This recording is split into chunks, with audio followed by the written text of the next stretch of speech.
بسم اللہ الرحمن الرحیم۔ حضور نبی کریم صلی اللہ تعالی علیہ وسلم اپنے ساتھیوں اپنے دوستوں کے ساتھ بہت ہی زبردست تعلق رکھتے تھے، بہت گہرا خیر خواہی والا محبت والا تعلق رکھتے تھے۔ کچھ واقعات آپ کی خدمت میں پیش کرتا ہوں۔ سیدنا ابوبکر رضی اللہ تعالیٰ عنہ کے ساتھ آپ علیہ الصلوۃ والسلام کی دوستی نبوت سے پہلے کی تھی، اور نبوت ملنے کے بعد حضور نبی کریم صلی اللہ تعالی علیہ وسلم نے سب سے پہلے جس کو دعوت دی وہ ابوبکر رضی اللہ تعالیٰ عنہ۔ یہ خیر خواہی کا تقاضا تھا کہ جو خیر آپ علیہ الصلوۃ والسلام کے پاس پہنچی، سب سے پہلے اپنے جو قریبی ساتھی ہے، گھر والے ہیں، ان کو بتایا۔ قریبی ساتھی ابوبکر رضی اللہ تعالیٰ عنہ، ان کو بتایا۔ یہ خیر خواہی ہے۔ تو رشتہ، دوستی، تعلق خیر خواہی پر مبنی ہو۔ آپ علیہ الصلوۃ والسلام حضرت ابوبکر کے ساتھ بڑی محبت رکھتے تھے۔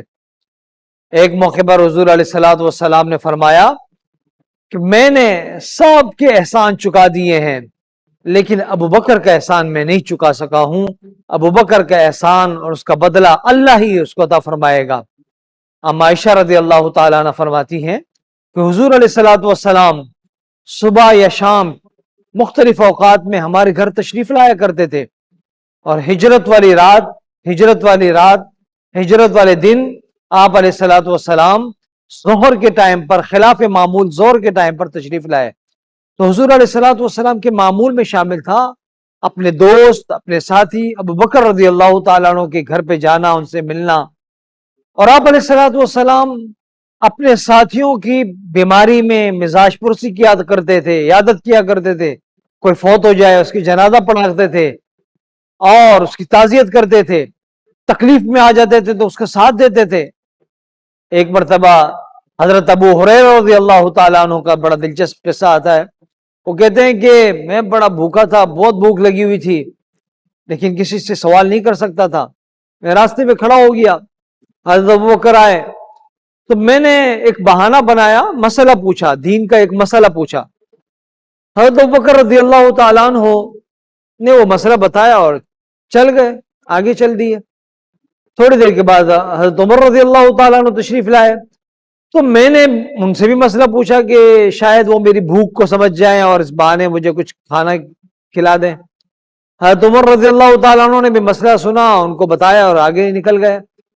تھوڑی دیر کے بعد حضور نبی کریم صلی اللہ تعالیٰ علیہ وسلم تشریف لائے۔ حضرت ابو ہریرہ رضی اللہ تعالیٰ عنہ کہتے ہیں کہ حضور علیہ الصلوۃ والسلام کے سامنے میں نے مسئلہ رکھا۔ حضور نے کہا کہ ابو ہریرہ بھوک لگی ہے، بھوکے ہو؟ کہتے ہیں کہ حضور علیہ الصلوۃ والسلام نے میرے دل کی بات سمجھ لی، اور پھر مجھے حضور اپنے گھر لے گئے اور وہاں پر کچھ میری ضیافت کی، مجھے کھلایا پلایا مجھے۔ تو آپ علیہ الصلوۃ والسلام اپنے ساتھیوں کا اتنا خیال رکھا کرتے تھے، اور مزاج شناسی تھی۔ وہ آپ علیہ الصلوۃ والسلام اپنے دوستوں کی مزاج شناسی رکھتے تھے، سمجھتے تھے، ان کے ساتھ بہت بے تکلف اور مزاح بھی کیا کرتے تھے۔ ایک صحابی تھے حضرت ظاہر، آپ علیہ الصلوۃ والسلام ان کے بارے میں کہتے تھے کہ ظاہر ہمارا دیہات کا ساتھی ہے، ہم اس کے شہر کے ساتھی ہیں۔ ایک دفعہ حضرت ظاہر جو بازار میں کھڑے تھے، کچھ خرید رہے تھے، آپ علیہ الصلوۃ والسلام پیچھے سے ان کی پیٹھ کے پیچھے سے گئے اور یہاں ہاتھ رکھ دیا، ان کی آنکھوں پر ہاتھ رکھ دیا اور کہا کہ اس غلام کو مجھ سے کون خریدے گا؟ حضرت ظاہر رضی اللہ تعالیٰ عنہ نے حضور علیہ الصلوۃ والسلام کی آواز پہچان کر اپنے کمر کو حضور علیہ الصلوۃ والسلام کے سینے اطہر کے ساتھ چپکانے لگے اور کہا کہ حضور مجھے کون خریدے گا؟ میں تو بہت ہلکا ہوں، میرا تو رنگ بھی صاف نہیں ہے، میری تو کوئی قیمت بھی نہیں ملے گی، مجھے کون خریدے گا؟ حضور نے فرمایا کہ نہیں ظاہر، اللہ کے ہاں تمہاری بہت بڑی قیمت ہے۔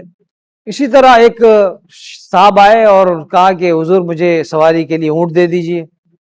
تو حضور نے کہا کہ اونٹ کا بچہ دے دیتا ہوں، اونٹ کا بچہ دے دیتا ہوں آپ کو۔ کہا کہ حضور میں اونٹ کے بچے کو کیا کروں گا، مجھے سواری کے لیے اونٹ چاہیے۔ تو حضور نے فرمایا کہ ہر اونٹ بچہ ہی ہوتا ہے اپنی ماں باپ کا، اور پھر آپ صلی اللہ علیہ وسلم نے ان کو اونٹ عنایت فرما دیا۔ ساتھی بھی، حضور کے صحابہ بھی حضور علیہ الصلوۃ والسلام کے ساتھ کبھی بے تکلف ہو جایا کرتے تھے، ایک واقعہ تھا، حضرت صہیب رومی رضی اللہ تعالیٰ عنہ کھجور کھا رہے تھے اور ان کی آنکھ میں تکلیف تھی، ایک آنکھ میں. تو آپ علیہ الصلوۃ والسلام نے کہا کہ صہیب یہ کھجور کھانے سے آنکھ کی تکلیف بڑھ جائے گی. تو حضرت صہیب رومی نے کہا کہ حضور جس آنکھ میں مجھے تکلیف نہیں ہے میں اس طرف سے کھا رہا ہوں، جس طرف تکلیف ہے اس طرف سے نہیں کھا رہا ہوں. تو اس طرح انہوں نے حضور علیہ الصلوۃ والسلام کے ساتھ مزاح کیا. تو آپ علیہ الصلوۃ والسلام مزاح کرتے تھے اور بے تکلفی کرتے تھے، لیکن اس میں اس بات کا خیال رکھتے تھے کہ کوئی تکلیف دہ بات نہ ہو، کسی کی بے عزتی نہ ہو اور خلاف شریعت کوئی کام نہ ہو. اسی طرح آپ علیہ الصلوۃ والسلام مختلف کاموں میں شریک رہتے تھے اپنے ساتھیوں اور اپنے دوستوں کے ساتھ، صحابہ کے ساتھ. جیسے سفر کے موقع پر کھانا پکانا ہے تو ذمہ داریاں تقسیم ہو جاتی تھی، کوئی ذبح کر رہا ہے، کوئی کھال اتار رہا ہے، کوئی بوٹیاں بنا رہا ہے، کوئی اور مختلف کام.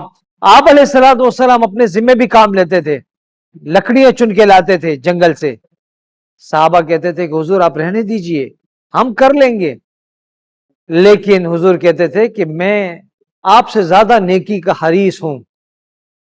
مسجد نبوی تعمیر ہو رہی تھی، آپ علیہ الصلوۃ والسلام خود اینٹیں اپنے کندھے کے اوپر اٹھا رہے تھے. غزوہ خندق کے موقع پر آپ علیہ الصلوۃ والسلام بنفس نفیس بذات خود خندق کی کھدائی میں شریک تھے صحابہ کے ساتھ.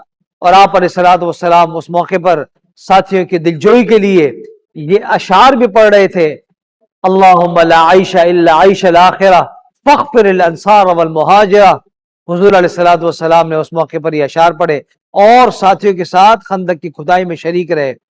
اسی طرح فتح مکہ کے موقع پر انصار نے محسوس کیا، انصار نے یہ باتیں کی کہ اب تو مکہ فتح ہو گیا ہے، مکہ آپ کا علاقہ ہے، حضور یہیں پر رہیں گے. آپ علیہ الصلوۃ والسلام کو جب یہ بات پتہ چلی تو حضور نے انصار کو جمع کیا اور کہا کہ آپ کہتے ہیں کہ میں یہاں رہ جاؤں گا. کہا کہ اب میرا اوڑھنا بچھونا آپ کے ساتھ ہے، میرا جینا مرنا اب آپ کے ساتھ ہے، میں اب آپ کے ساتھ ہی ہوں. بعض لوگ برکت کے لیے آپ علیہ الصلوۃ والسلام کے پاس پانی لاتے تھے تاکہ آپ علیہ الصلوۃ والسلام اپنے ہاتھ مبارک کو اس میں ڈالیں اور اس سے برکت ہو جائے. تو بعض موقع پر سخت سردی کے دنوں میں بھی کچھ لوگ پانی لے کر آتے تھے، ٹھنڈا پانی. آپ علیہ الصلوۃ والسلام ان کی دلجوئی کے لیے اپنا ہاتھ مبارک جو پانی میں رکھتے تھے. اسی طرح ایک موقع پر ایک صحابی اپنے بچے کو لے کر آئے حضور علیہ الصلوۃ والسلام کی خدمت میں. تو بچہ آپ علیہ الصلوۃ والسلام کی مہر نبوت کے ساتھ کھیلنے لگا. حضور کے یہاں پشت پر ایک مہر نبوت، وہ چھوٹے سے سائز کی ایک مہر تھی، وہ بچہ اس کے ساتھ کھیلنے لگا آپ علیہ الصلوۃ والسلام کی مہر نبوت کے ساتھ. تو ان کے والد نے منع کیا، روکا. حضور نے کہا کہ نہیں، چھوڑو، بچہ ہے، کھیلنے دو. تو اس طرح آپ علیہ الصلوۃ والسلام اپنے ساتھیوں، اپنے دوستوں کی دلجوئی بھی فرمایا کرتے تھے اور آپ صلی اللہ علیہ وسلم اپنے ساتھیوں کے ساتھ بہت گہرا خیر خواہی والا تعلق رکھا کرتے تھے. اللہ تعالی ہمیں حضور کی سیرت کو اپنانے کی توفیق.